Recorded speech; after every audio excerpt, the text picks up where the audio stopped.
Hi, I'm Jennifer Beach, and I'll be your child's English 9 honors teacher this year. I have my email on the screen, and please feel free to email me if there's anything that you would like me to know so that I can provide a better learning experience for your child.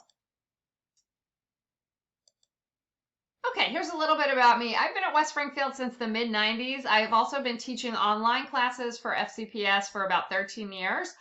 So I really enjoy the virtual environment with teaching, and I hope I can make a good experience for your children this year. I've also got my educational background there and a picture of what my classroom will look like in the real school if we could ever get there.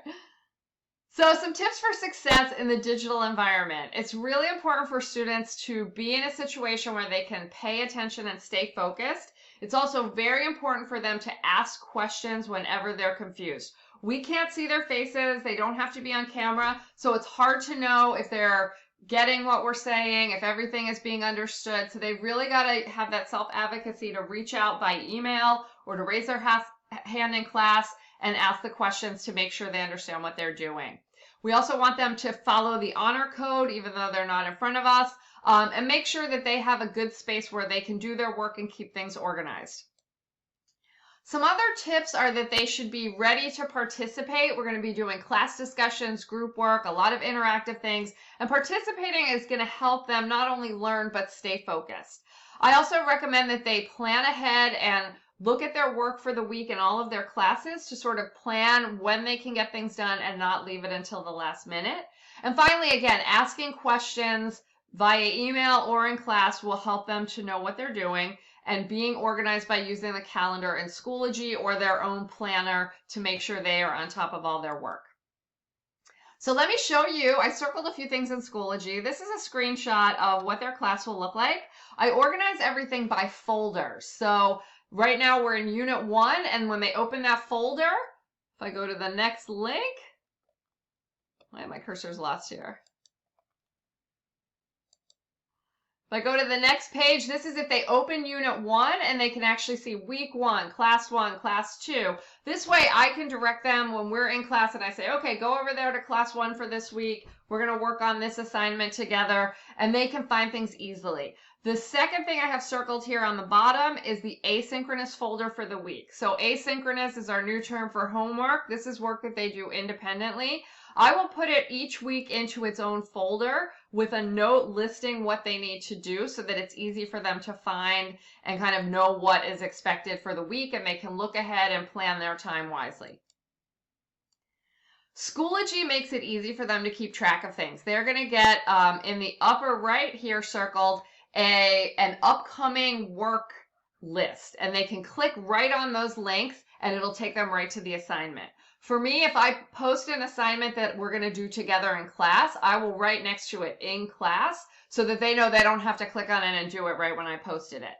They also get a calendar. This is a screenshot from my calendar, and it will list all the different assignments that they have and when they're due.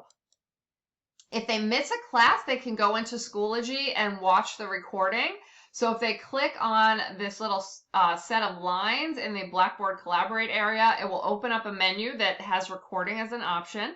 And once they see it, they'll see all of their classes in order, and they can click it by date, watch the recording, complete any work, email the teacher to let them know they're finished, and they can have that attendance change back to present for the class once they've made it up. So let's talk about our course of study in FCPS. The English department, or English in general in FCPS, it has moved to something called a concept-based curriculum over the past 2 years. So concept-based is where we focus on a theme or a universal idea or even a concept like persuasive writing, and we develop a unit around it. So we select writings, we select readings, we select assignments that all serve to kind of focus on that same skill while developing the reading, writing, vocabulary, etc. that they need to know for our state standards of learning. So everything sort of falls into 3 categories, which you're going to see reflected in the grade book.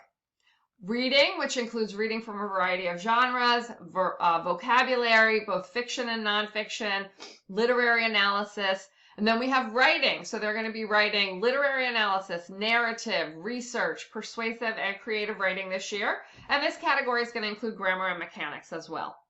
And finally, communication, which includes media analysis, creating and analyzing media messages, making speeches and presentations, and working in groups and collaboratively. So we have made 4 core units for the year, each of them based around a concept. So the first quarter, we're working right now on the concept of surviving and thriving. So we're asking questions like, what does it take to survive different situations? What do you need to thrive? And how do authors do that? So we're looking at a lot of different narratives and short works. We're using our online textbook, My Perspectives. We also have an online newspaper article source called Newsella, and other sources to find narratives about people who are surviving and thriving. And then students will write about what they need to do to survive and thrive as well. Our second quarter unit will focus on human rights and memoirs, and our core text will be The Memoir Night by Elie Wiesel. Third quarter, we're going to focus on the concept of relationships. We will look at Shakespearean drama and poetry, and students will read Romeo and Juliet. And then fourth quarter, our concept is connections, and students will form literary circles or book groups, choosing from a range of novels, and we'll look at novel structure and how to make connections between works of literature and the real world.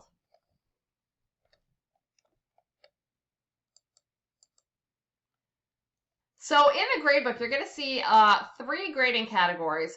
Things will either fall into the homework / asynchronous category, which are practice assignments, smaller things, and that's going to be a small percentage of the gradebook. Other assignments will either be formative, which are those assignments, assessments, projects, things that they're doing that show how they're developing their skills. So think of formative as like a quiz, where summative would be the test. So summative will be those bigger assignments that are worth a lot more points, like an essay, a test, a project. And generally for those, they would have a second chance to improve that score because those will be the bigger grades. So a little bit more about asynchronous work. The FCPS policy is that this year they want students to have 60 minutes per subject of asynchronous work and no more, because we don't want students to have so much screen time with being online every day.